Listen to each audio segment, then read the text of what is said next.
What's up guys? In this tutorial, I will show you how to download Instagram Reels to your gallery on your mobile device. While I'll be demonstrating this on an iPhone, the steps are the same for Android users. There are two ways to save your own Reels, right after you post them or by downloading Reels you've already published.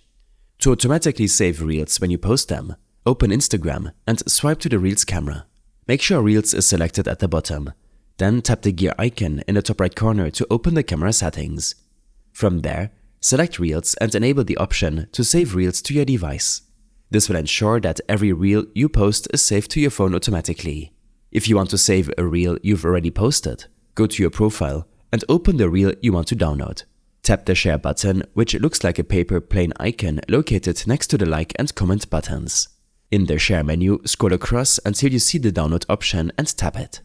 Instagram will save the Reel to your gallery with a small watermark at the top, and a message will notify you that downloaded Reels cannot be used for commercial purposes.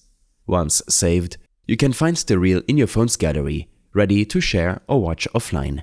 I hope this helped you out. Leave a comment if you have any questions and see you in the next one.